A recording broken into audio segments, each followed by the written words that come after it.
à la question la France est-elle prête à accueillir les Jeux olympiques et paralympiques, le sentiment général est plutôt une impression de préparation satisfaisante, ayant notamment surmonté les retards dus à la crise sanitaire des années 2020 et 2021 et à la guerre en Ukraine. Tony Estanguet, le 31 décembre dernier, affirmait « On sera prêt pour les Jeux ». Émanant du président du COJOP, des propos contraires eurent été inquiétants. La France attend cet événement depuis un siècle. Le spectacle du 26 juillet devra être le prélude d'un événement réussi dont nos compatriotes seront fiers. Quels sont les ingrédients pour cela?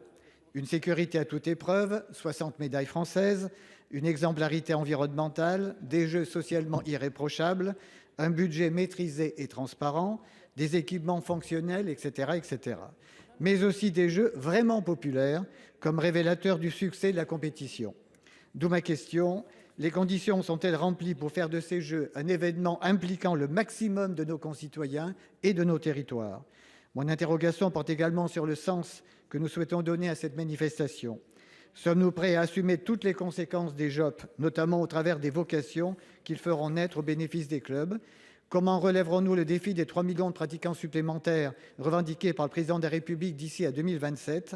Enfin, sommes-nous en capacité de faire des Jeux le catalyseur d'un projet sportif global plus ambitieux sur une perspective de 20 ans en termes d'emploi, de bénévolat, de sport scolaire, d'enjeux sociétaux liés au handicap ou à la sédentarité, au renforcement de la citoyenneté et à la lutte contre toutes les formes de discrimination et de violence?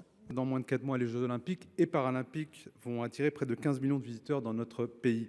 Les infrastructures sportives et les logements sont prêts à temps, à notre sens. Nous avons pu en témoigner lors de notre visite avec vous, Madame la Ministre, jeudi dernier, et le Président de la République. De ce point de vue-là, si on doit se poser la question de la France sera-t-elle prête, je pense que nous pouvons dire que nous serons à la hauteur. Une question demeure, la question néanmoins des transports en commun en Île-de-France. Dans notre région, 68% des emplois sont concentrés sur seulement 6% de notre territoire.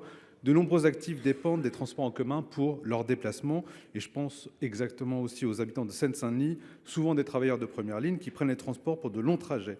Si le Grand Paris Express, qui désenclavera notre département, est une promesse en cours de réalisation, la situation des transports franciliens, Madame la Ministre, vous le savez, s'est dégradée de manière forte ces 3 dernières années pour les 10 millions de voyageurs quotidiens. Des retards récurrents, des quais bondés, des lignes saturées.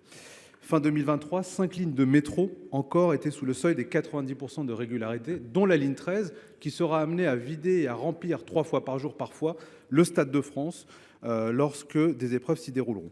Mes questions sont assez simples et précises. Dès lors, si ces lignes sont déjà en difficulté, pourront-elles répondre à l'afflux exceptionnel de voyageurs? Et quelle garantie le gouvernement peut-il apporter tant pour renforcer le réseau en matière de signalétique et de gestion de flux? J'entends ainsi vous demander, Madame la Ministre, des précisions sur l'annonce par Île-de-France Mobilité de la mise en place d'une application éphémère, Transport public Paris 2024, qui va permettre de doter d'un calculateur d'itinéraire pour répartir les flux sur l'ensemble du réseau afin d'éviter les encombrements. Je note aussi que cette application va être réalisée avec des acteurs du secteur privé, Google Maps et Citymapper. Pouvez-vous nous dire un petit peu où en sont les discussions? L'autre point également, Madame la Ministre, il est également prévu que les 10 000 athlètes bénéficient d'un réseau de navettes réservé sur le périphérique. Ce réseau est-il prévu en termes de mise en place? Sera-t-il suffisamment robuste? Et enfin, n'oublions pas qu'à la fin, à mi-septembre, après les Jeux paralympiques, il faudra aussi que le réseau... Les JOP seront suivis par 4 milliards de téléspectateurs et nous attendons à peu près 15 millions de touristes sur les différents sites des JO. Cela appelle à une grande responsabilité à tous les niveaux et l'image de la France, mes chers collègues, est manifestement en jeu. Madame la Ministre, vous êtes en charge de ce dossier, vous-même et vos prédécesseurs, depuis maintenant 7 ans. À cette occasion, la France doit promouvoir une vision de société inclusive, nous l'espérons, l'accessibilité de toutes et de tous. Et c'est sur ce point que j'aimerais vous interroger, notamment par rapport à l'accessibilité PMR, tant des hébergements que des commerces, et plus largement de tous les établissements publics recevant donc du public, qui sont certainement aujourd'hui pas tous en phase avec cette obligation légale. En ce qui concerne les hébergements, d'après mes chiffres, moins de 3000 chambres d'hôtel franciliennes sont officiellement accessibles. Le village olympique, les sites sportifs ont été conçus naturellement pour être accessibles, mais l'événement de taille que constituent les Jeux olympiques aurait pu être l'occasion d'accélérer l'agenda, et ce depuis 2017. pour cette accessibilité programmée. Il en est de même avec l'ensemble des ERP. Les transports sont également un point très bloquant. Si les bus ou tramways sont généralement accessibles, ou le seront, les gares RER doivent encore faire de nombreux efforts.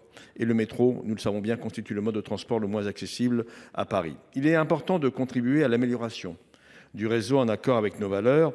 L'accessibilité ne peut constituer un critère de rénovation. Elle devrait le faire. L'héritage des JOP s'en enrichirait. Avec une dernière question, Madame la Ministre, question incidente, mais très importante, que partage notamment Monsieur Rémi Féraud, sénateur de Paris, et qui participe de la société que nous voulons. Je parle de l'accueil et de l'hébergement des sans domicile fixe. Emmanuel Macron avait assuré à l'été 2017 qu'il ne voulait plus personne à la rue d'ici la fin de l'année. Les JOP doivent être l'occasion d'améliorer les conditions de vie des plus démunis. Quelles mesures avez-vous envisagées pour cette population très particulière ?